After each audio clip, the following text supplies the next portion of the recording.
Noosfera, el podcast de Ciencia de la Razón.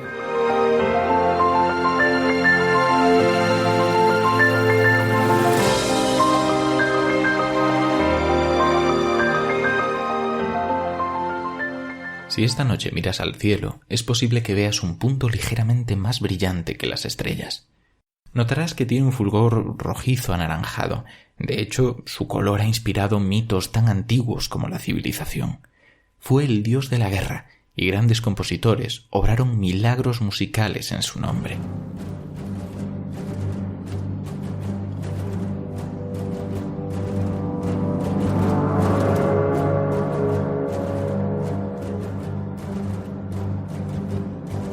Un hombre que ahora conocemos como Marte, y en él vimos un hermano planetario. Quisimos imaginar que las escorrentías de su superficie eran grandes proyectos ingenieriles llevados a cabo por una civilización marciana. Soñamos con la vida que podría haber en aquel mundo rojo y dejamos volar la imaginación cada vez que hablamos de cuánta agua hay helada en sus polos o líquida bajo su superficie. Parece un mundo muerto, pero ¿realmente lo es? Ahora ya no tenemos que imaginar a qué son baila Marte, como hizo Gustav Holst en esa maravillosa obra que estamos escuchando. Los años nos lo han permitido explorar como nunca antes, y ahora sabemos que su son es otro, tal vez menos artístico, pero igualmente evocador. Así es como hemos escuchado el planeta rojo.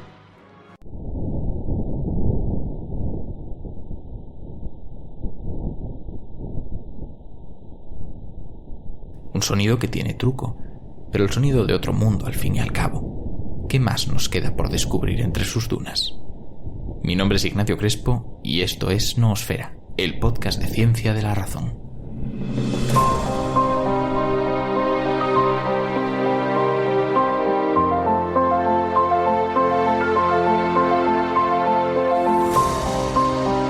Llevamos algunos programas que, aunque hablamos de ciencia, porque siempre hablamos de ciencia, no hablamos de la que mucha gente espera, porque vamos a reconocerlo.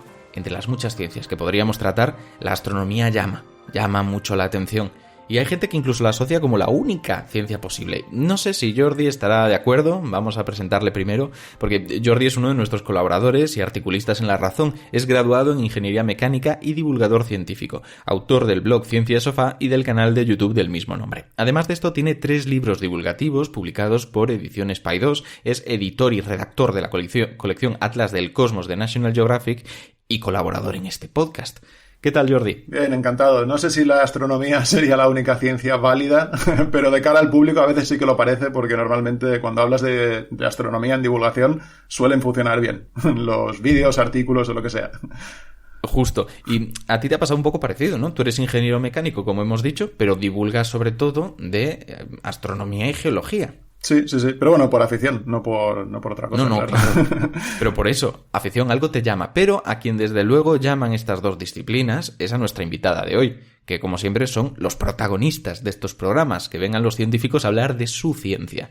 En este caso tenemos a Laura Parro, que es graduada en Geología, máster en Procesos y Recursos Geológicos, doctora en Geología y ha centrado además su investigación durante estos últimos años en Marte. Ha estado colaborando con numerosos científicos de la NASA y de la ESA y además ha tenido un contrato de formación de profesor universitario como profesor ayudante de Ciencias Geológicas en la Universidad Complutense de Madrid y becaria, porque pues eso sobra el tiempo, de posgrado de la Residencia de Estudiantes del CSIC. Como decía, sobre el tiempo, así que aparte de esto hace más cosas. Ha colaborado en radio, con cursos de monólogos científicos, ha hecho divulgación especialmente en YouTube y además ha estado haciendo charlas. Y lo importante, como digo siempre, que podría estar haciendo muchas cosas, pero si no está aquí en el podcast, pues nos interesa menos. Entonces, muchas gracias por estar aquí con nosotros, Laura. Hola chicos, ¿qué tal? Muchas gracias a vosotros por invitarme, la verdad. Nada, nosotros encantados de que estés aquí, porque esto es un tema que llama mucho la atención, ¿no? Yo quiero preguntarte esto para empezar. Tú estudiaste geología, pero aunque tradicionalmente o popularmente relacionamos geología con mineralogía y si eso, pues tectónica de placas y poco más, sí, tú has decidido de que tu futuro profesional estaba en el espacio, en Marte. ¿Cómo es eso? Sí, eso es. Pues la verdad, antes de entrar en la carrera ya tenía un poco focalizado que quería estudiar geología planetaria o dedicarme a las ciencias del espacio, digamos. Lo que pasa es que en España pasa una cosa curiosa que quizá no se da en otros países, que no tenemos grado o carrera en astronomía como tal.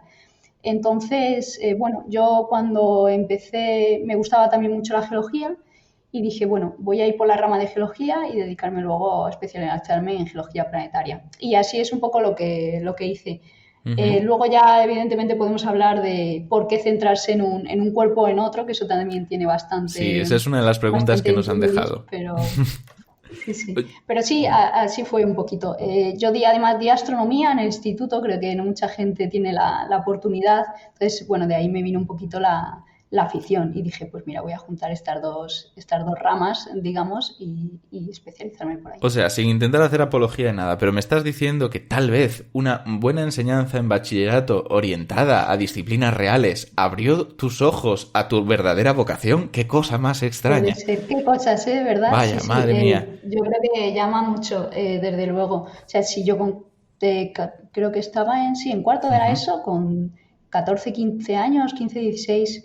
no hubiese estudiado astronomía, desde luego me gustaba el cosmos, pero claro, no es lo mismo que tener una formación en ello y de hecho mi profesor en ese momento me animó mucho a dedicarme a ello y creo que se entra con otra motivación en una carrera. Qué bueno. Cuando ya tienes claro lo que te gusta y además te animan a ello. Qué suerte, porque en mi instituto también tenían una optativa que era astronomía, pero la impartía una profesora a la que le daba absolutamente igual la astronomía y nos ponía vídeos de JJ Benítez incluso en clase, quiero decir, que para que veas el nivel que había. Y joder, qué lástima no tener a alguien que, como en tu caso, te hiciera que te gustara. Te iba a preguntar si le gustaba la astrología a esa profesora. Pero no me suena que la mencionara, pero bueno, vaya. Poniéndonos el vídeo ese como de gente de la misión secreta a la luna, ese de JJ Benítez en clase, ya puedes imaginar. Madre mía. Ostras, sí, hay una diferencia clara ahí. Pues la verdad es que me parece una historia interesante. Como siempre traemos a científicos que acaban divergiendo un poco de su formación original, que no es diverger, al final está aplicándose, pero no de la forma que popularmente solemos entender. Concluyendo eso, porque tenemos que dar paso a la publicidad, o sea, esto está muy interesante, pero hay que hacer pausa para la publicidad y entonces, si confiáis en nosotros y esperáis un ratito, vendremos con la tertulia ya profunda hablando de lo que toca, de Marte, de cómo se estudia y resolviendo las preguntas de todos esos oyentes y esas oyentes que nos las habéis dejado por redes sociales. Así que enseguida nos escuchamos. Antes de empezar con las preguntas, vamos a aclarar de qué va esto. Lo decimos en todos los programas, pero es que tenemos la esperanza de que siga llegando gente nueva con cada episodio. En este dirán, igual sin conocernos, oye Marte, qué interesante, voy a escuchar este podcast. Y si de repente les bombardeamos con preguntas de gente que no saben quién son, pues se sorprenderán. Tenemos que decirlo. En este podcast, los oyentes y las oyentes hacen las preguntas antes.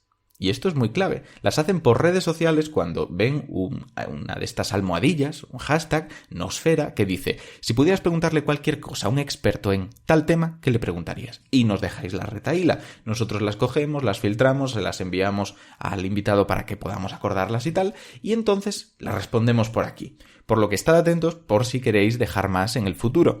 Y ahora que explicamos de dónde vienen estas preguntas, hay una con la que creo que hay que empezar. Tal vez porque rompe el hielo, pero desde luego porque, aunque sea extraño, me lo ha preguntado más de una persona. Dice Alberto Gardel lo siguiente. ¿Por qué no es experta en el resto de días de la semana? ¿Cómo es eso en martes en concreto? ¿La gente te hace esta broma con frecuencia? Alguna vez sí. Bueno, además esto es curioso, seguro que todo el mundo lo sabe, pero los días de la semana vienen por los nombres de estos astros, ¿no? El lunes de la Luna, de Marte, de Mercurio, de Júpiter. Mira, los martes están ahí como ahí en medio, ¿no? Y es como, venga, pues vamos a dedicarnos a esto. Claro. Hay muchas cosas detrás, pero sí, es verdad que esta broma... Es recurrente, ¿no? Supongo que también es recurrente la primera pregunta seria, que sí que te vamos a hacer, que nos la lanza Pandora. Es una pregunta que tal vez pique un poco, pero como lo ha hecho más gente, creo que estaría bien justificarlo, porque hay justificación muy clara. La pregunta es, ¿por qué es necesario ser experto en Marte? ¿No es lo mismo que ser experto en planetas rocosos o experto en planetas? ¿Necesitamos? A mí me gusta el concepto necesitamos. ¿Expertos para cada planeta o objeto celeste? Bueno, yo creo que la pregunta, viene muy a cuento y es bastante interesante.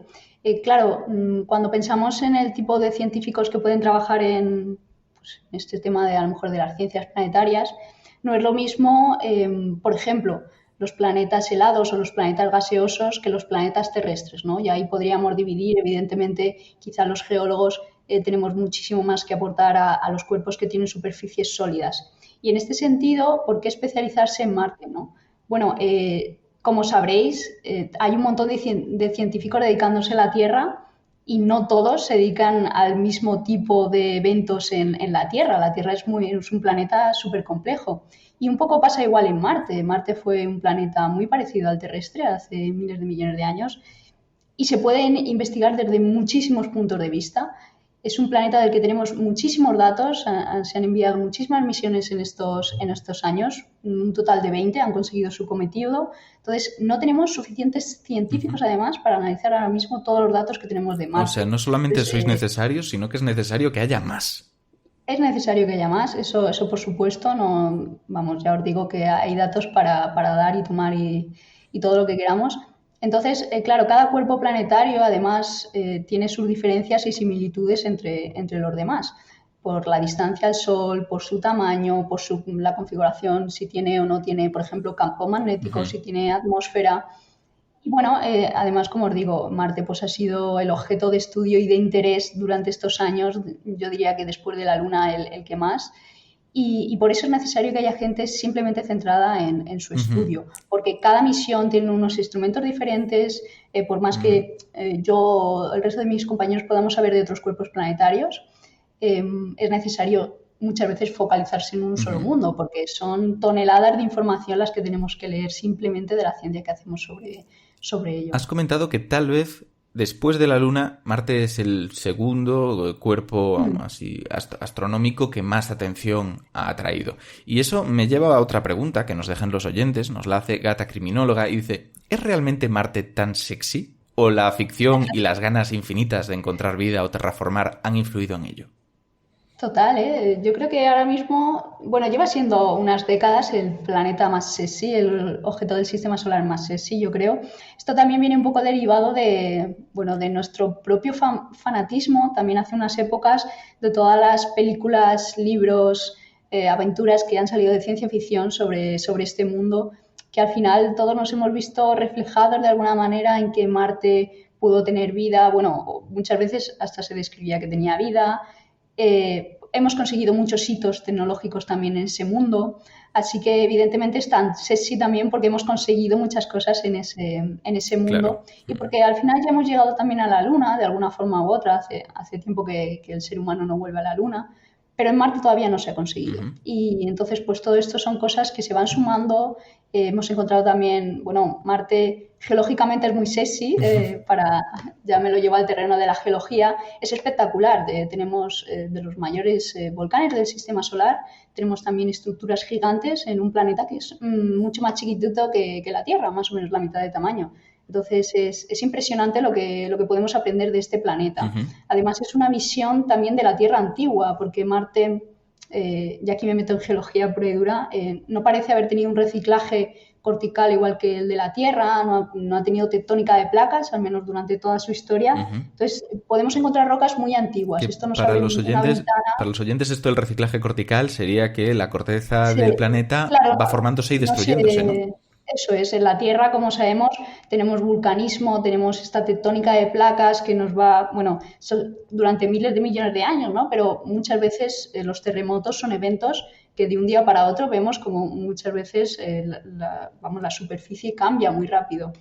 Todo esto en Marte hace mucho tiempo que no se da de forma a lo mejor tan abrupta, ¿no? Evidentemente sí que hemos tenido vulcanismo, pero no esta tectónica de placas. Entonces podemos encontrar rocas en Marte muy antiguas que no encontramos en la Tierra. En la Tierra no podemos descifrar el pasado de alguna manera tan fácil como en Marte. Y otra cosa también muy interesante de Marte es que al no tener, por ejemplo, océanos sobre su superficie, no tener vegetación, podemos estudiarlo de un modo mucho más accesible desde el espacio que la propia Tierra. O sea, podemos cartografiarlo, podemos mapearlo de una forma mucho más sencilla que nuestro planeta. Drenar nuestros océanos está feo, ¿no? Está feo, estaría feo, la verdad es que... Claro, y parte también de la ventaja que tiene que la superficie de Marte sea tan antigua es que también es más fácil estudiar su pasado, entiendo. Eso Entonces, Eso es. sí. Es fácil, es un poquito más fácil y difícil. El problema que tenemos ahora es como tenemos las rocas ahí, que nos pueden hablar del pasado de una forma muy clara. El problema también es tener acceso a ellas, que es lo que estamos intentando ahora, ¿no? Porque el problema es que nosotros estudiamos al final Marte desde la distancia, con orbitadores y demás, y los rovers, bueno, se han posicionado en diferentes puntos de Marte, pero todavía nos queda muchísima superficie por explorar. Y lo que nos queda, sobre todo, es recoger muestras que podemos analizar directamente en nuestros laboratorios. Uh-huh. Eso es un pasito todavía que nos queda por explorar. Entonces, sí, por un lado es una ventana muy clara al estudio del pasado, también de los cuerpos del sistema solar, porque al final todos se formaron en la misma nebulosa. Entonces, estudiar Marte también nos abre esas puertas al pasado. Qué bueno. Es interesante porque no solamente está lejos, sino que en cierto modo nos permite ver hacia atrás en el tiempo. Eso es muy interesante. Pregunta Nemecia Orozco algo que mucha gente se estará preguntando y que creo que tenemos que despejar la duda cuanto antes. Dice, ¿a qué se debe el color del suelo rojo marciano? Muy buena pregunta. Sí, de hecho, bueno, Marte se ha conocido desde desde los romanos, incluso antes, por ser una estrella rojiza en el firmamento. Luego se descubrió que no era una estrella, y es por esto, por el color de su superficie, aunque más bien tiene tonos anaranjados. Esto se debe a la oxidación de los minerales que contienen las rocas de Marte. Las rocas que vemos en superficie en Marte tienen más contenido en hierro de las que tienen normalmente los basaltos terrestres. El basalto es un tipo de roca volcánica aquí en la Tierra y también la típica roca que conforma la superficie de Marte.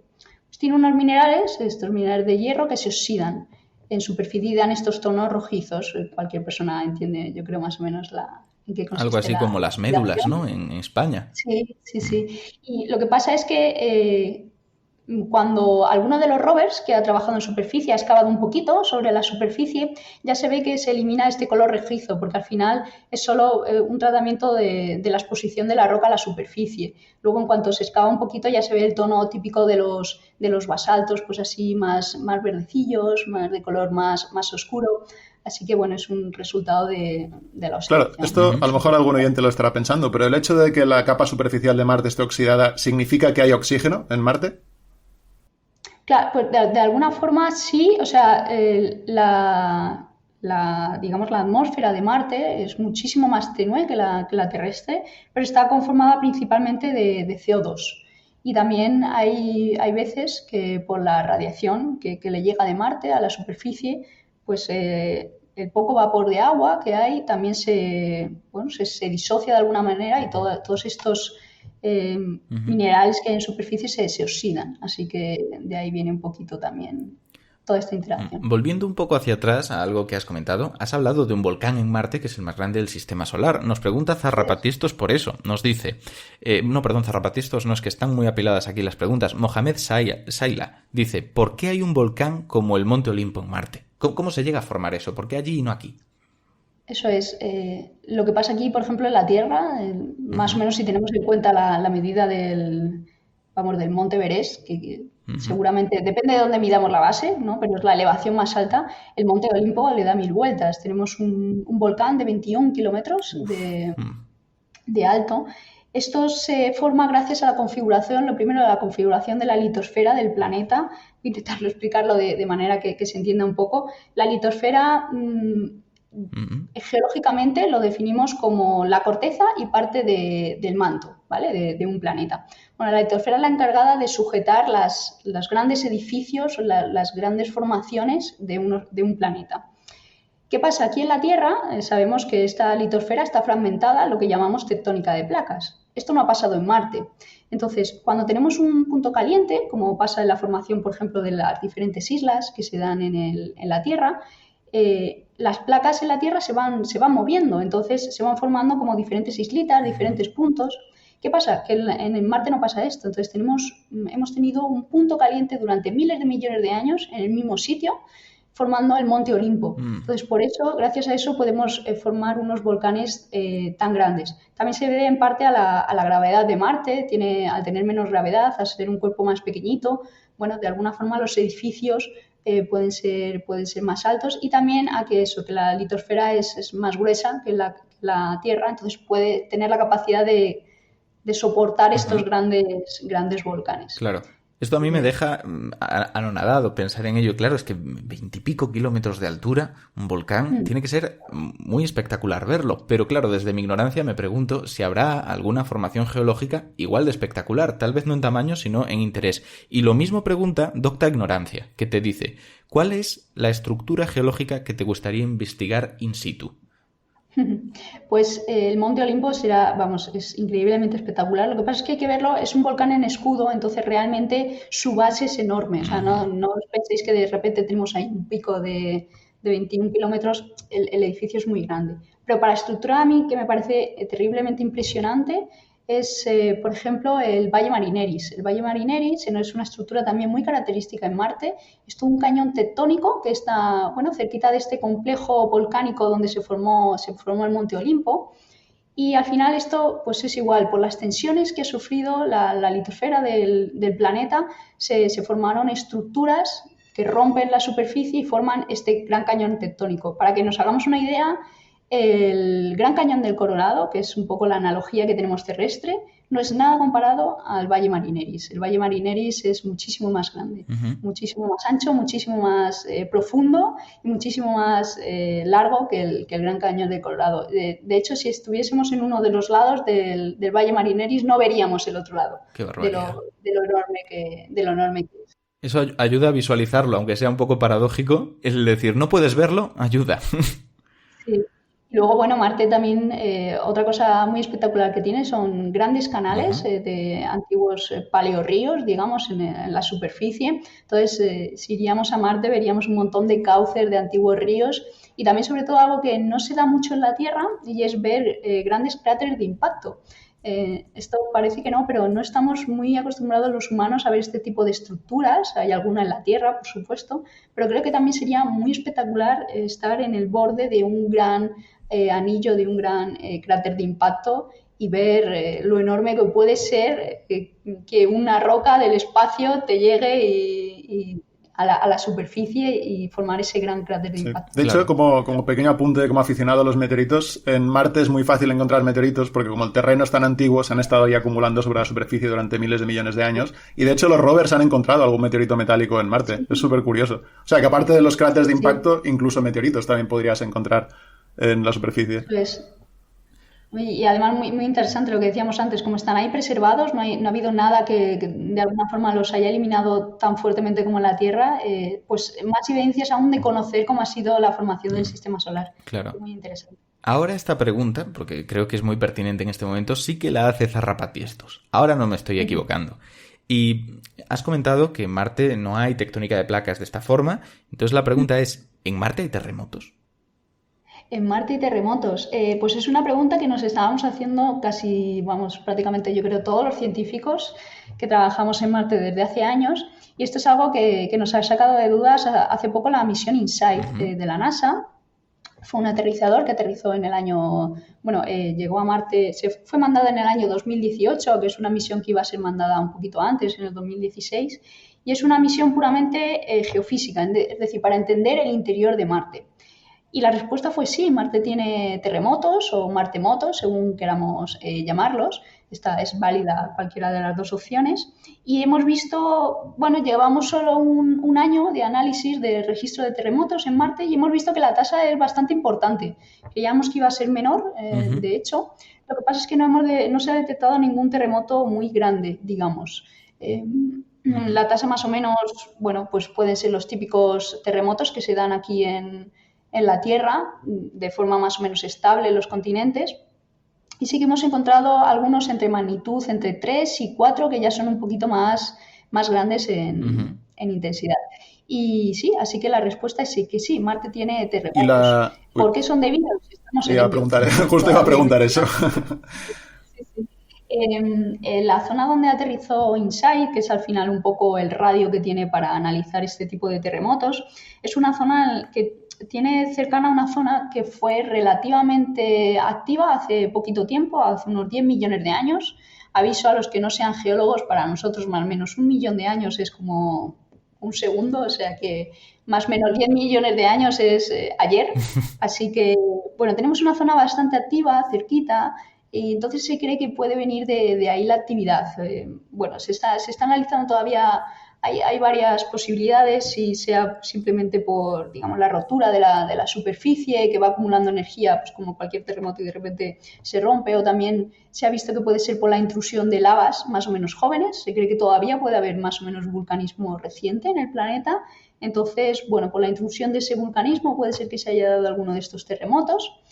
Y antes de que llegase InSight, lo que realmente queríamos medir es la tasa de impactos meteoríticos, porque claro, un impacto meteorítico también puede producir un terremoto, aunque sea pequeñito en la superficie, claro. pero parece que no, parece que este es de origen interno, porque se ha encontrado el epicentro bastante interno, es decir, el foco del terremoto a cierta profundidad. Así que, bueno, todavía se está analizando. Esto es una cosa que si los oyentes están pendientes, seguro que en unos años da mucho que hablar, porque se está investigando desde hace poquito. Y algo que tal vez sea más fácil de responder, porque al final depende de ti y de tus decisiones, es lo que nos pregunta Carlos Briones. Carlos Briones, aparte de un magnífico divulgador, le tuvimos aquí en uno de los primeros episodios hablando sobre el origen de los virus. No el origen del coronavirus en concreto, no nos encasillamos en eso, sino de los virus, que es más espectacular. Y en este caso nos pregunta algo que a mí me llega a la patata. No me imagino a ti que estarás metida en el campo. Dice, ¿qué preferirías? ¿Ser la primera que estudie aquí las muestras que nos lleguen del planeta rojo cuando culmine la misión MSR en 2031 o ir allí en la primera misión tripulada en torno al 2040? Qué buena pregunta y qué difícil de responder. Ya se lo diré a Carlos, que además nos llevamos muy bien. Vamos, es que yo creo que es la pregunta para tocar la patata a cualquier geólogo, y más en mi caso que estudio Marte. Es difícil de responder. Yo que he tenido siempre, yo creo, el sueño no solo de estudiar otros mundos, sino de toda la exploración espacial, la carrera espacial, diría, no sé si es muy egocéntrico por mi parte, pero me encantaría ir a Marte. A mí la verdad es que me quedo con esa opción, desde luego, porque evidentemente la misión a la que se refiere Carlos es la Mars Sample Return, que bueno, se está elaborando, por tanto, por la ESA, por la Agencia Espacial Europea, como por la Agencia Espacial Estadounidense, y pretende traer muestras de Marte en un par de décadas. Pero, desde luego, yo creo que cualquier geólogo que además haya estudiado la carrera de geología tiene el espíritu ese propio de aventura, de ir a por sus propias muestras, de ver el paisaje. Entonces, claro, para mí, de hecho, ya es bastante tópico que cada vez que me encuentro, por ejemplo, algún compañero o algo me dice, pero si no puedes ir a recoger tus propias muestras, ¿cómo trabajas en esto, no?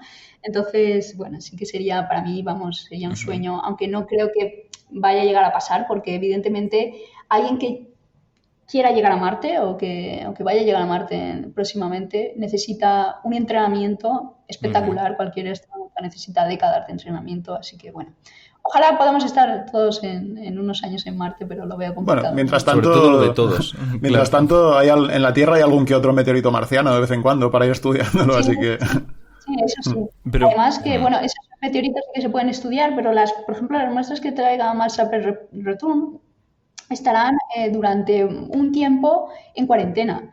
Así que también va a ser difícil estudiarla. Yo creo que muy pocos científicos al principio van a tener acceso a esas muestras. Evidentemente los científicos de la misión, ya veremos a ver también en el futuro si me dejan participar en ello. Pero esas muestras, primero, bueno, es un gran hito. Todavía no hemos conseguido conseguir muestras y enviarlas de vuelta a la Tierra. Si se consigue será todo un éxito, pero ya veremos también la forma de analizarlas. No va a ser sencillo tampoco. Así que veremos. Ya que has lanzado el guante, lo voy a recoger. Entonces te voy a preguntar exactamente lo mismo que has dejado caer. Oye, Laura, si no puedes ir a Marte a recoger muestras, ¿cómo lo estudias? Sí, buena pregunta. De hecho, es que hay gente que me lo pregunta como muy seria. Luego enseguida como que contestamos y se quedan como, claro, tiene todo el sentido. Evidentemente nosotros, como geólogos, pues no podemos hacer el trabajo de campo que nos gustaría. Pero para ello, pues tenemos la ayuda de unos magníficos robots que, bueno, sobre todo la NASA ha conseguido posicionar sobre la superficie del planeta y hacen todo ese trabajo que nosotros no podemos hacer, ¿no? Así que, bueno, por un lado tenemos, yo creo que 3 grandes paquetes de datos con los que trabajamos cualquier científico que trabaja en Marte. Primero son los datos de meteoritos, como decía Jordi. Bueno, él decía que se encontraban meteoritos en la superficie de Marte, pero también tenemos la suerte de que en la superficie de la Tierra hemos encontrado meteoritos de origen marciano. Entonces, todo eso pues, nos da información de las rocas que tenemos en Marte. Ese es un gran paquete de datos. El otro gran paquete de datos es gracias a los orbitadores que orbitan el planeta y se han dedicado a cartografiar su superficie y también entender su atmósfera y demás. Y luego el último paquete de datos que sería el de los rovers. Hemos conseguido posicionar diferentes robots en la superficie, tanto fijos como que consiguen moverse por la superficie. Y todos estos han conseguido un gran paquete de datos, tanto análisis in situ, análisis meteorológico también. Entonces, bueno, con todo esto es con lo que trabajamos los geólogos y todos los científicos. Claro. Una pregunta que hay por aquí, que yo creo que también le interesará a mucha gente, es sobre esa posibilidad de que no sé si hay vida ahora mismo, pero hubiera habido en el pasado. Y nos la hace Aradovan, que es la siguiente. ¿Sería posible encontrar algún tipo de fósil, dados los minerales del lugar, de haber existido vida en la antigüedad? La verdad es que es una pregunta súper interesante y yo creo que mucha gente que trabaja en cualquier misión planetaria tiene esa esperanza, ¿no?, de encontrar fósiles en la superficie de Marte. ¿Por qué en Marte y quizá no en otros mundos? Bueno, Marte, como sabemos, o al menos es lo que estamos estudiando desde hace mucho tiempo, es que tuvo unas condiciones más o menos parecidas a las terrestres, ¿no? Tuvo agua en su superficie, parece de forma más o menos esporádica, también incluso pudo tener océanos. Entonces, como sabemos, los fósiles en la Tierra se quedan registrados gracias a que, bueno, evidentemente los animales o cualquier estructura orgánica viva, pues se queda registrada en el registro rocoso, pues gracias a que los componentes orgánicos se eliminan, pero se quedan registrados en forma de mineralización en las rocas o también como huellas. Hay diferentes tipos de fósiles. ¿Esto lo podríamos encontrar en Marte? Bueno, de haber habido vida en el pasado, desde luego que sí. ¿Hemos encontrado algo todavía? No. Pero, como ya decía, hemos explorado una parte muy pequeñita de Marte, in situ, digamos, en el terreno. Así que, bueno, todavía se mantiene la esperanza. Y parece que es más difícil encontrar vida actual, aunque tampoco se pierde la esperanza en ello, ya que bajo el subsuelo de Marte parece haber gran cantidad de agua, al menos de hielo. Entonces ahí también se piensa que podría haber algún tipo de microorganismos. Lo que tenemos que olvidarnos de momento es de esa aventura fantástica de marcianitos verdes saludándonos en la superficie. Parece que eso de momento no nos ha ido a recibir nadie. Los robots siguen funcionando, han estado funcionando durante años y nadie les ha hecho nada. Así que exacto. Parece que allí no hay nada parecido a John Carter ni compañía y la gente cuando piense en... Claro, cuando la gente... Perdón. A Mac Warner del marciano ya le rescatamos de allí, o sea que... Exacto. Y que la gente cuando piense en fósiles... Ahora te doy paso, Jordi, perdona, que estamos aquí haciéndonos un lío todos. Que la gente cuando piensa en fósiles que no piense de repente encontrarse un fémur de 2 metros. Estamos hablando de microfósiles, ¿no? De cosas como bacterias o esporas o... Sí, es que hay un caso curioso relacionado con este tema, que es un meteorito que se encontró en la Antártida, que es marciano, que se llama Alan Hills 84001, y ahí se encontraron unas estructuras microscópicas que en su momento, creo que en los años 80, por ahí, se pensó que podrían ser indicios de vida bacteriana. Son como una especie de pequeñas líneas de magnetita, digamos, creo que eran. Pero bueno, ahora se han hecho experimentos en los que se ha visto que esto se puede formar de manera completamente natural, o sea, por procesos geológicos, quiero decir, así que en principio parece que no, que eso no es un indicio. Sí, parece que no. Pero fue toda una revolución en su época, porque además este meteorito fue curioso porque al principio se analizó como que era procedente de Vesta, si no recuerdo mal, luego se identificó que era marciano y ya, claro, cuando se vieron esas estructuras, la verdad es que cualquiera que busque la imagen en internet del meteorito que ha dicho Jordi, el Alan Hills 84001, es que parecen de verdad microorganismos. Sí, realmente se ha estudiado y pueden ser, mineralizaciones de causa totalmente que no sean orgánicas, digamos, por formas de vida.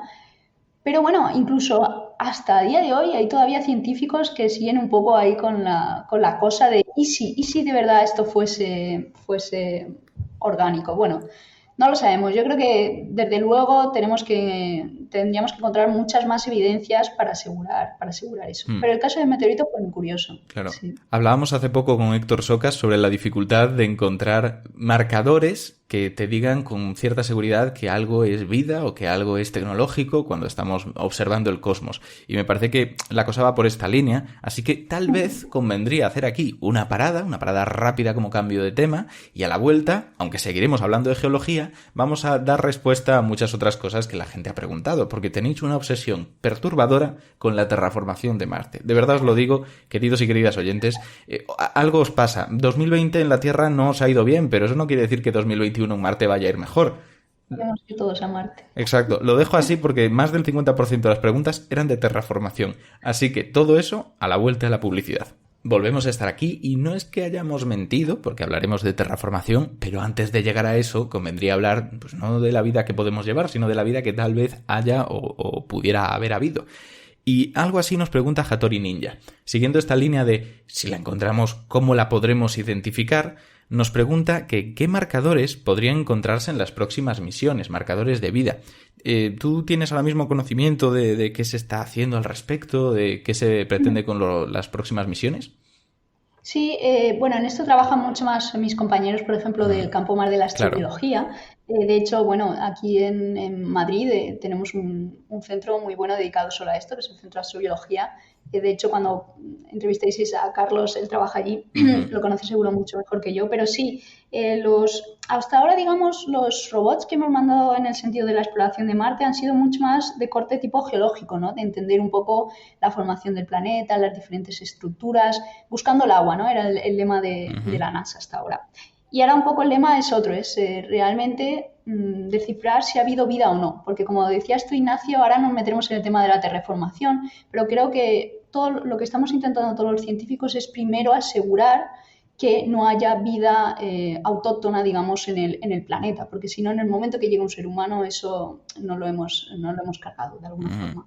¿Cómo sabes si realmente hay vida típica de Marte, ¿no? Autóctona de Marte? Bueno, en este sentido, los próximos robots sí que van a estar mucho más centrados en llevar instrumentos que sean capaces de detectar de alguna forma biomarcadores. ¿Qué puede ser un biomarcador? Bueno, pues desde evidentemente encontrar un fósil, que eso sería, cualquier cámara podría, digamos, al menos detectarlo, eso sería increíblemente, pero no, creo que no vamos a encontrar eso. Si encontramos algo será mucho más pequeñito, quizá microorganismos. Hay instrumentos que ahora parece que, bueno, tienen la capacidad de entender mucho mejor o descifrar si una roca, por ejemplo, puede contener moléculas complejas orgánicas. Entonces, en este sentido es lo que van a intentar de realizar, por ejemplo, los próximos análisis del rover Perseverance de la NASA y del rover Rosalind Franklin de la Agencia Espacial Europea. Así que, bueno, tampoco conozco yo mucho los detalles de estos instrumentos, pero van a ir dedicados en este sentido. También van a perforar en el subsuelo, un poquito más de lo que se ha conseguido hasta ahora, y entender también la distribución de este agua bajo la superficie, porque también, pues conociendo, por ejemplo, la química del agua, podríamos saber si hay algún tipo de origen, bueno, orgánico, alguna cosa que afecte a la química del agua. También, por ejemplo, algo muy sonado en Marte, que seguro que los oyentes lo conocen, ha sido todo el tema del metano en Marte, ¿no? ¿Por qué esta obsesión con el metano en Marte? Es porque en la Tierra hay metano, sobre todo en la atmósfera terrestre, gracias a la acción de los organismos vivos.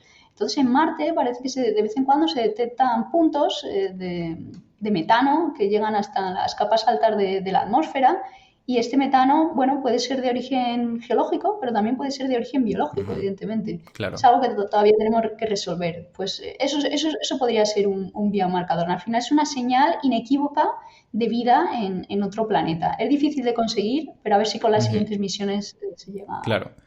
La gente que haya dicho, oye, esto del metano suena interesante, les pido paciencia, porque con todas las preguntas que tenemos, la idea era haberlo tratado, pero no nos va a dar tiempo, así que no os preocupéis porque hay expertos en atmósfera marciana para poder estudiar todas estas cosas y decir qué ha ocurrido, qué había antes, y traeremos a alguien. Traeremos uno especialmente de eso para hablar de dónde está el metano, o si hay metano o no hay metano. Así que lo cuente él, que yo creo que va a ser mejor. No, pero es que además Marte necesita más de un programa, eso lo asumimos siempre. Sí, la verdad es que es demasiado complejo. Y sobre esto que has dicho, has comentado que es interesante antes de terraformar hablar y saber si hay vida. Y uno de los motivos yo creo que es el que nos pregunta aquí Felipe Escudero. Nos dice, ¿crees que sería ético colonizar y modificar las condiciones de Marte o solo deberíamos estudiarlo respetando al máximo sus condiciones actuales? Sí, yo creo que la pregunta viene muy a cuento.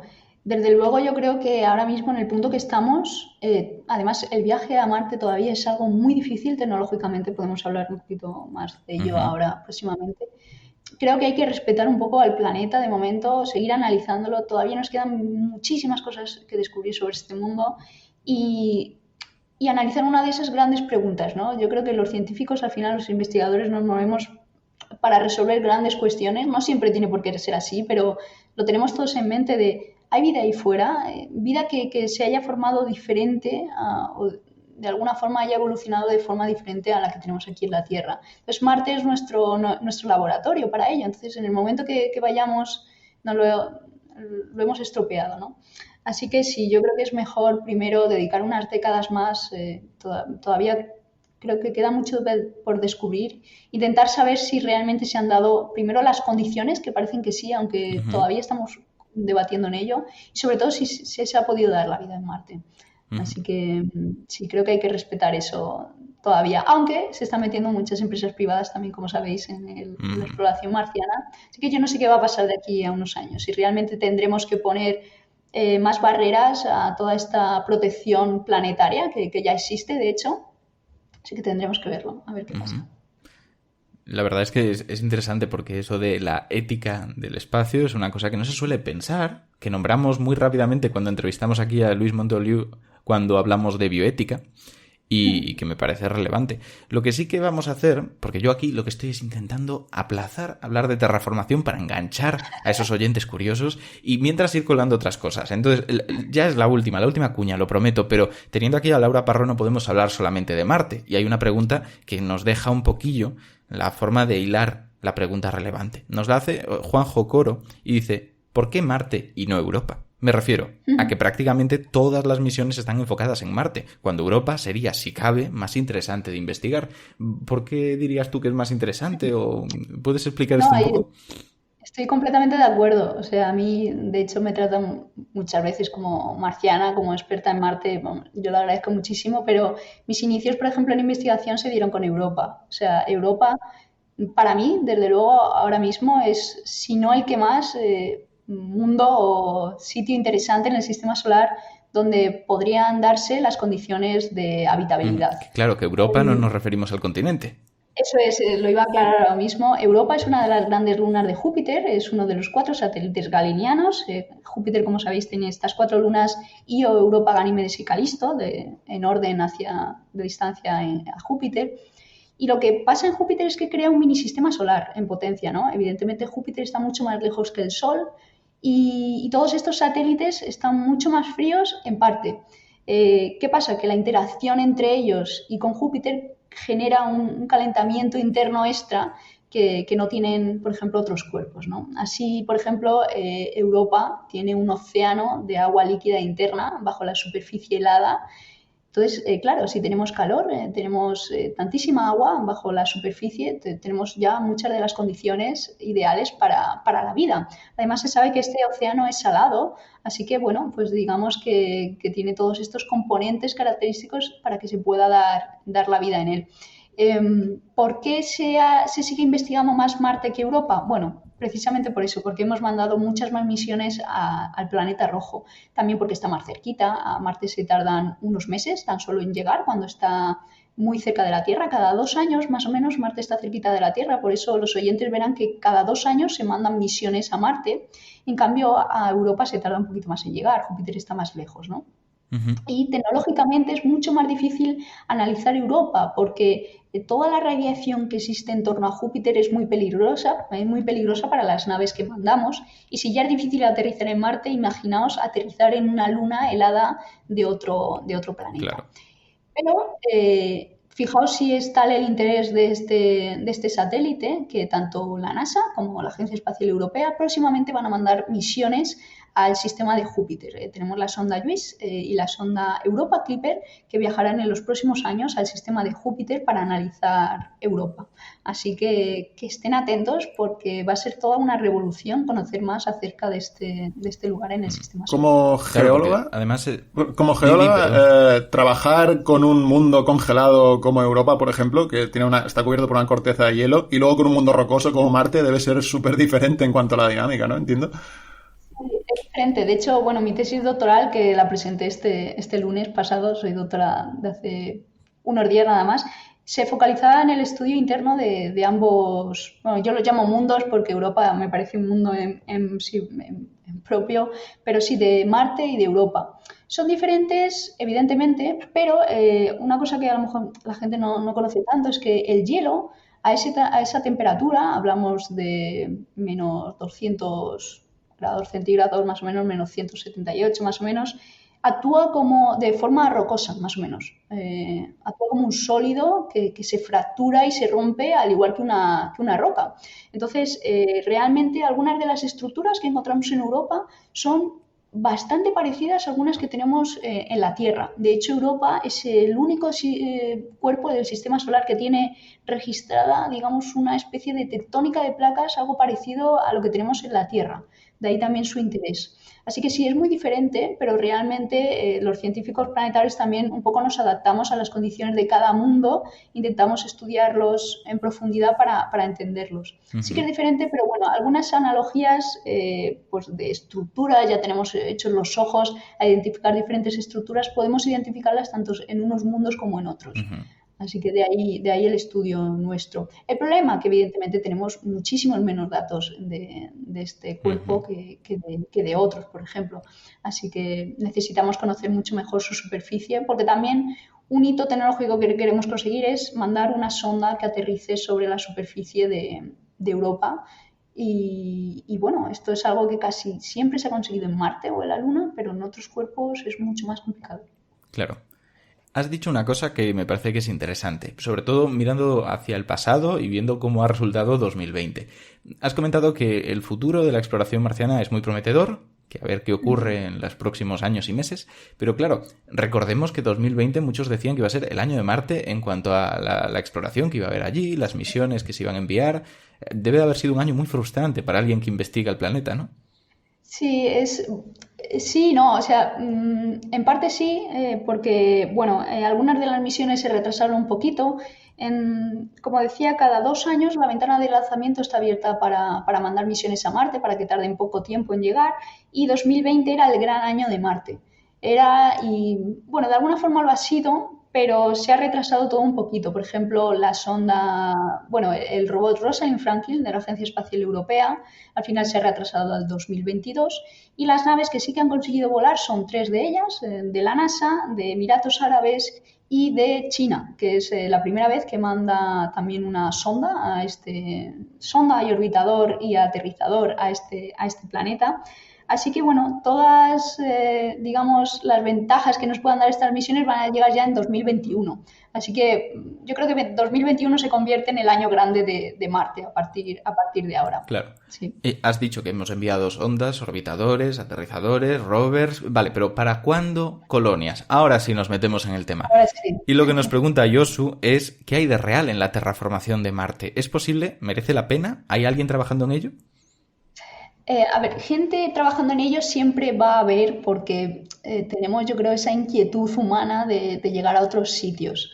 Pero realmente, si tengo que ser sincera, casi todos los científicos que realmente trabajamos en Marte nos dedicamos más al estudio de su composición, de su superficie, de la elaboración de estos rovers, y vamos poquito a poco. Porque evidentemente, lo que decía antes, si todavía ni siquiera hemos conseguido mandar muestras de vuelta de ese planeta, ¿cómo queremos mandar a un ser humano a la superficie de Marte? Para que los oyentes piensen un poco sobre ello, mandar a una persona, supone que esa persona tiene que estar cerca de 2 años entre el viaje de ida y el de vuelta, expuesta a una radiación fortísima. Eso Ignacio lo va a saber mejor que nadie como médico, a qué estaría expuesto el cuerpo de un ser humano si fuera de la protección terrestre, uh-huh. digamos.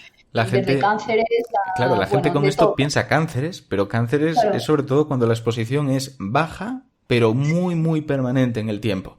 En este caso, la radiación sería tal que de verdad que en esos 8 meses tendrías daños agudos, ya no estocásticos basados en la probabilidad, como es un tumor, sino deterministas, quemaduras en la piel, afecciones como cataratas, por ejemplo, que te quiten la visión. Hay verdaderas barbaridades, así que el problema es real, sí.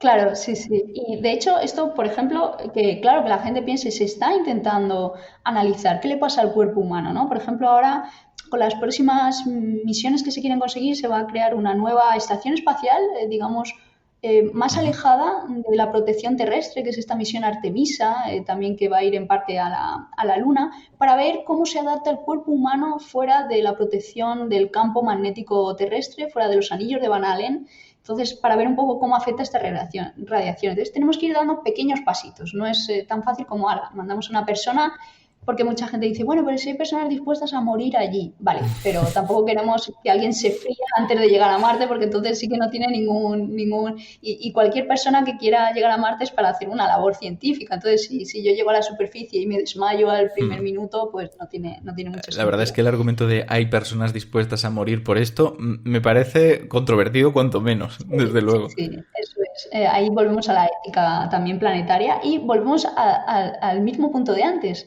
Bueno, es que quizá contaminemos Marte si mandamos humanos, entonces primero hay que dar pasitos pequeños. En este sentido, la película del Marciano, el libro de Marciano, que seguro que muchos conocen, está bien documentado en este sentido. Primero, lo que se va a hacer será mandar diferentes misiones que puedan ir recreando habitáculos, zonas de habitabilidad para los humanos. Por otro lado, se irá también pues desarrollando la tecnología necesaria en el sentido de naves espaciales, también de desarrollo tecnológico de producir alimentos que puedan durarnos durante ese tiempo que los humanos tienen que ir y volver de Marte. Y también, sobre todo, algo que no se ha probado, y repito, que tenemos que probar todavía, es despegar desde la superficie de Marte. Esto se quiere empezar a conseguir trayendo muestras de ese planeta, pero es algo que todavía no hemos intentado. Pensemos que Marte tiene mucha menos gravedad que la Tierra, es decir, ¿vale? Es más sencillo despegar de Marte, pero también hay menos atmósfera, habría que llevar combustible suficiente para despegar desde allí, es bastante complejo. Bueno, pero eso como se vio en la película del Marciano, con una caja y unas lonas ya sales de ahí fácil. Ya está, todo apañado. Y luego ya pones a criar unas patatillas en la superficie y, que ojo, y todo listo. Aquí te tengo que parar porque tenemos una pregunta maravillosa por parte de David Quinto que va de esto, aunque parezca mentira, de esto en concretísimo. Dice, conociendo la composición del suelo marciano, ¿qué variedad de papa sería la mejor para plantar? Qué buena. La verdad es que la pregunta de David es buenísima. Yo le digo... las papas de Canarias, en este sentido, yo creo que las mejores. Y te creas ahí unas papas arrugadas. No, al final pensar que tienen que adaptarse al suelo marciano, que es basáltico, ¿no? Eso es de origen volcánico, así que a lo mejor no lo digo de coña, de verdad creo que unas buenas papas canarias creo que pueden ser bastante útiles. A mí esto me encanta porque hay preguntas que parecen muy raras, que lo normal sería eliminarlas para que el invitado no las vea y se asuste y huya, pero que muchas veces al final dan respuestas interesantes. Yo recuerdo la primera que hice de este estilo, que fue con el primer episodio, con Isabel Cordero hablando de agujeros negros y, bueno, era sobre modelización del espacio-tiempo, pero al final hablamos de agujeros negros y una pregunta era sobre si simulando un agujero negro en un ordenador, el ordenador petaba. No puedo simular lo que hay dentro del agujero negro. Y resulta que pasaba. Así que sí. Es de estas cosas que, claro. Nos pasa constantemente. Y a mí muchas veces me dicen, ¿y por qué no modelizas tal? No sé qué. Digo, vale, vente conmigo a hacerlo. A ver, ya verás cómo el ordenador empieza a estallar. Claro. Así que complicado, sí. Exacto. Y hay aquí otra pregunta, que esto ya es alguien que dice, mira, Laura, está muy bien todo lo que has contado, pero a mí me da igual. Yo quiero ir a Marte. Punto. Lo que necesito es saber dónde, ¿no? Y entonces lo que pregunta aquí esta persona en concreto es ¿cuáles crees que serían los mejores lugares para colonizar Marte? Lo pregunta Laura García Oviedo. Esto es muy interesante también. En este sentido, sí que estamos, no sé si trabajando solo con el foco de posibles lugares que pueda llegar el ser humano en el futuro, pero sí que sería interesante, por ejemplo, saber donde tenemos depósitos de agua más o menos cercanos a la superficie.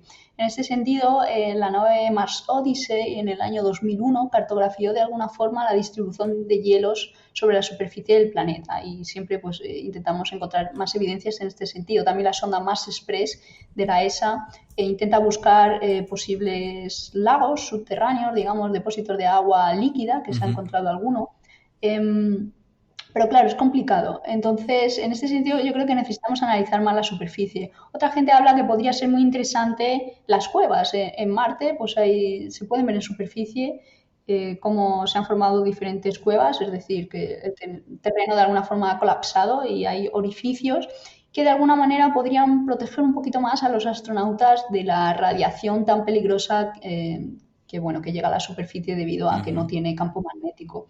Entonces, bueno, esos sitios serían interesantes. Cerca del Ecuador también es donde se dan las temperaturas más altas, entonces yo creo que todo lo que sea salirse hacia los polos sería bastante peligroso. Pero en este sentido, bueno, los rovers todavía son los que tienen que darnos más condiciones de habitabilidad y tendremos que buscar sitios también muy planitos para aterrizar de forma segura. Muy segura sobre la superficie. Son un conjunto de diferentes parámetros que cuando vemos la superficie de Marte es lo mismo que hacemos para los robots. Tampoco queremos que los robots se nos frían ni se nos parten una rueda ni nada de eso. Así que siempre analizamos la superficie y tanto los ingenieros como los científicos tienen que estar seguros de que quieren aterrizar ahí, pero quien manda para el aterrizaje de cualquier rover, y va a ser lo mismo para cuando mandemos humanos, son los ingenieros. Así que si el ingeniero te dice esta zona es segura, allá que vamos, aunque sea más o menos difícil conseguir recursos. Así que yo creo que esa va a ser la clave en el futuro. La ingenierocracia. Hombre, para un lado tenía que salir, sí. No, ahí yo les doy toda la razón, porque me parece magnífico, increíble el trabajo que hacen. O sea, yo al final trato todos los datos de estas misiones, pero ellos tienen, todos los méritos del mundo consiguiendo poner sondas y rovers sobre otro planeta. Es increíble lo que consiguen. Una última pregunta que creo que es de obligación. Y yo lo pregunto en parte también por interés personal, porque creo que hay 2 titulares en comunicación científica que muestran especialmente la mala praxis del que los escribe. Y uno de ellos es «se ha curado el cáncer», y al final lo lees y es «se ha curado en ratones, un tipo de cáncer concreto», pero el titular cala como cala. Y el otro, posiblemente, sea «han encontrado agua en Marte». Que es de esto, claro, que no sé cuántas veces hemos encontrado ya agua. No sé qué opinas tú sobre este tipo de noticias marcianas. Todos los días encontramos agua en Marte. A ver, aquí abogo un poco por las dos partes, ¿vale? Ni siempre se descubre agua, ni muchas veces peleamos el titular, nosotros también tenemos el punto de no, es que ya me están contando que siempre se encuentra agua. Se encuentra agua de forma diferente. Muchas veces que tampoco terminamos de leer el artículo, ¿no? Lo que ha pasado durante décadas en Marte es que realmente teníamos el objetivo de buscar agua en Marte, pero de diferentes formas, ¿no? Por ejemplo, pues ver dónde están esos depósitos de hielo bajo la superficie, ver si se encuentra algún tipo de depósito de agua líquida, ver si de repente las laderas de Marte a veces puede incluso que se den estas condiciones para que haya una pequeña escorrentía, o incluso detectar los antiguos océanos de Marte, ver si un cráter estaba inundado o no. Son diferentes evidencias sobre el agua en Marte, entonces que nos van un poco recreando el mapa mental de cómo fue la evolución hídrica en este planeta, que yo creo que es lo importante. Claro. ¿Que le damos demasiado bombo? Pues puede ser, la verdad es que sí. Y evidentemente creo que ya hemos saltado del punto de está demasiado visto que hemos encontrado agua en Marte, hemos encontrado vida en Marte, claro. Que sea un poco, va a ser el peligro de las próximas décadas. Así que atención, ¿no? Porque ha pasado un poco con Venus estas últimas semanas. Así que, bueno, que los oyentes sepan que cada vez que escuchan se ha encontrado agua en Marte va en este sentido, de nuevas evidencias sobre la evolución del agua en Marte, que es muy interesante, y que si se encuentra algo de vida, pues será también en este sentido de, bueno, pues hemos encontrado alguna evidencia de... Claro. Entonces... Hay que entender, y esto es verdad, que en un titular te da tiempo para contar menos cosas incluso que en un tuit. Así que imaginaos. Por desgracia, con esto tenemos que acabar ya la parte de la tertulia. Se nos ha ido el tiempo, pero la verdad es que hemos contestado a muchas preguntas de los oyentes. Recordad que si os habéis quedado con alguna duda, podéis acosarnos amablemente a través de las redes sociales con nuestros arrobas. Os vamos a dar los 3, pero está bastante claro que si tenéis dudas tenéis que preguntarle a Laura, ¿verdad? A nosotros nos podéis mandar sugerencias del programa. Laura tiene en Twitter el @LauraMParro, Jordi @cienciadesofá y yo @sdestendal. Ahí intentaremos responder a todo lo que nos preguntéis. Y ahora sí, última pausa publicitaria y volvemos con unas preguntas un poco más personales para conocer al científico o la científica que hay detrás de estas fantásticas investigaciones. Volvemos y con las 3 preguntas de siempre. No queremos cambiar. Por ahora no tenemos ninguna intención de modificarlas porque dan resultados, son las clásicas, pero revelan mucho sobre las aficiones. El decir, vale, alguien puede ser un fantástico científico o una científica brillante, pero que a pesar de ello tenga una vida humana, tenga pues eso, pasiones y gustos y aficiones. Y en este caso, pues vamos a preguntárselas a Laura Parro, que es aquí geóloga planetaria y nos ha dado unas explicaciones fantásticas. La primera pregunta, Laura, es yo creo que sencilla, en todo caso te costará elegir, pero no que te vengan ideas a la cabeza. Y es, ¿cuál es tu libro favorito o libro que recomendarías aquí a nuestros oyentes? Vale, es que es muy complicado. Te voy a lanzar 2 muy rápido, ¿vale? Porque me cuesta mucho elegir. Mi libro favorito, mira, a mí me encanta la ciencia ficción y más estando en este mundo planetario.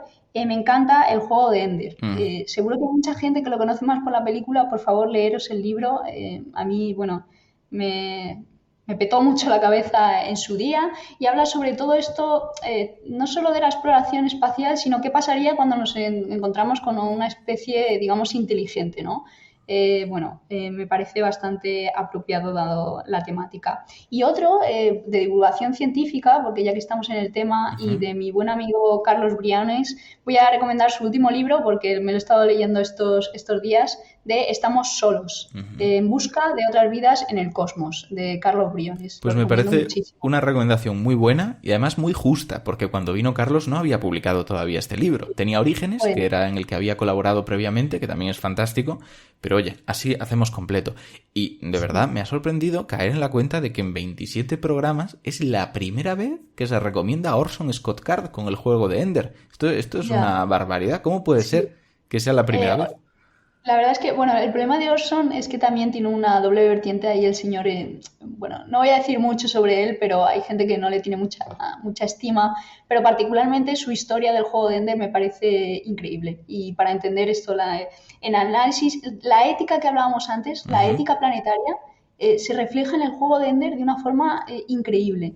Así que, por favor, no quiero destriparlo, léanlo porque es que me parece magnífico en este sentido y ha tenido todos los premios que se pueden tener de un libro en este sentido de ciencia ficción. Así que mi recomendación ahí por si lo quieren leer. Pues queda claro, yo también lo recomiendo mucho, es genial. No estaba aquí hablando en concreto de la persona de Orson Scott Card, sino evidentemente de su obra.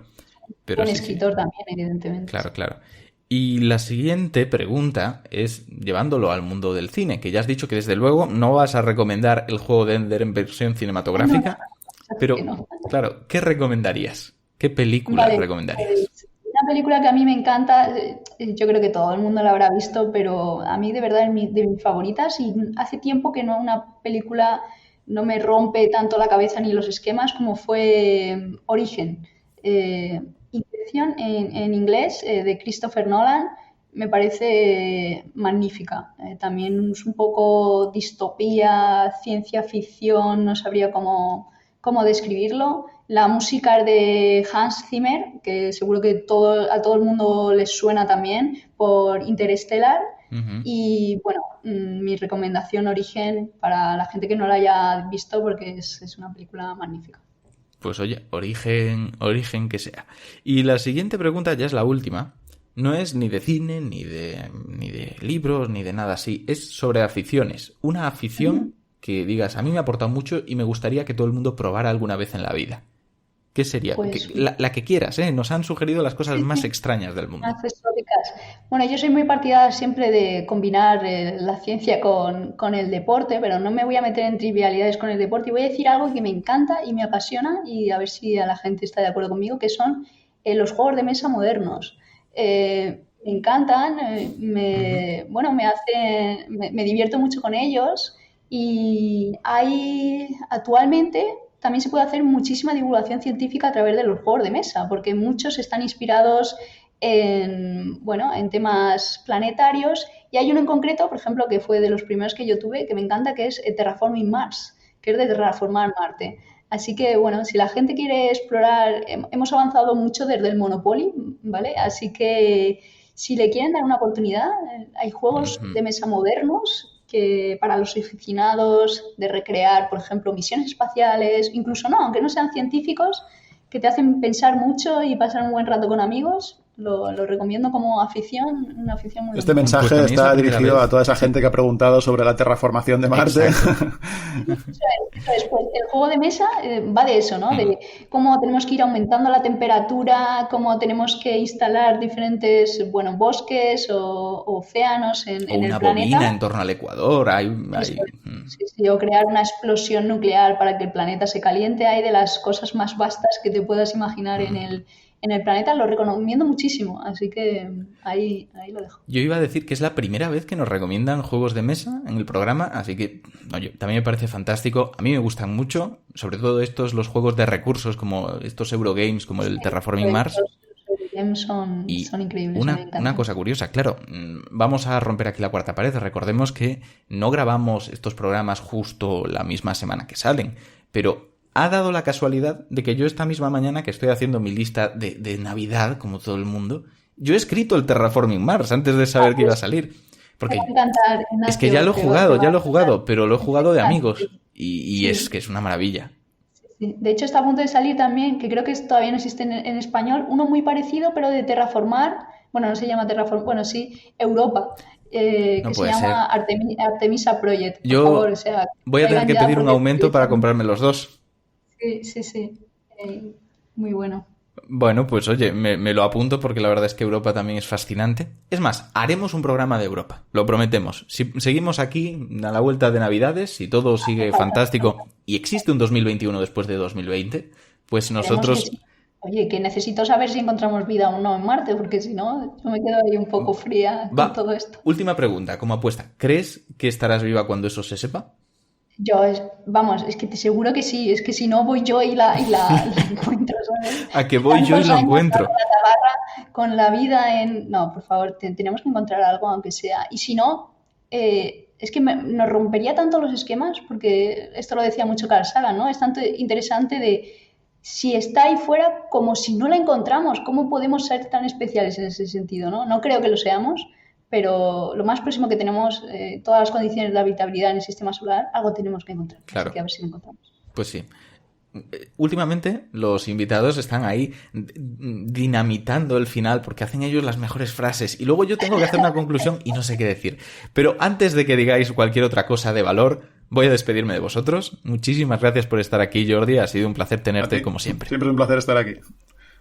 Y sobre todo cuando hablamos de astro, ¿no? Sí. Astro y geología, las dos cosas a las que soy aficionado, y tener a gente como Laura que sabe un montón de estos temas y que son expertas en esto es una pasada.